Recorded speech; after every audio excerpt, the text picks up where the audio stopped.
राज्याच्या राजकीय वर्तुळातून एक मोठी बातमी समोर आली आहे। लोकसभा निवडणुकीपूर्वी राष्ट्रवादी अजित पवार गटाला मोठा धक्का बसण्याची शक्यता आहे। पारनेर विधानसभा मतदारसंघाचे आमदार निलेश लंके पुन्हा शरद पवार गटामध्ये प्रवेश करणार अशी चर्चा सुरू आहे। आणि एवढंच नाही तर नगर दक्षिणमधून त्यांना तिकीट मिळण्याची शक्यता असल्याचंही बोललं जात आहे। एकीकडे या चर्चा सुरू आहेत तर दुसरीकडे शरद पवारांनी मात्र या चर्चेचं खंडन केलंय।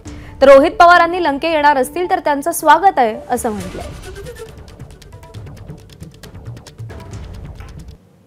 निलेश लंके तुमच्या संपर्कात प्रवेश करणार होते अशी चर्चा सुरू आहे।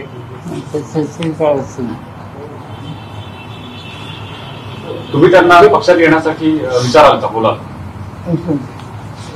एकदम असे अनेक लोक आहेत ते सगळ्यांना विचारलं असतात। आज पक्ष प्रवेश होणार अशी चर्चा होती।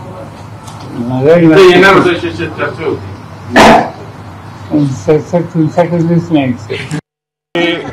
निलेश भाऊ लंके यांनी पवार साहेबांकडे जावं, कारण का जिथं कुठं ते आज फिरतायत त्या ठिकाणी त्यांच्या पोस्टरवर साहेबांचा फोटो आहे आणि फोटोकडे बघितल्यानंतर व तसंच आदरणीय पवार साहेबांचं काम बघितल्यानंतर आणि निलेश भाऊंची स्टाईल बघितल्यानंतर त्यांना चांगला प्रतिसाद हा नगरमधून मिळत आहे। दक्षिण भागातून ते जर येत असतील आणि त्यांनी तसं वक्तव्य केलं असेल तर त्यांचं स्वागतच आहे।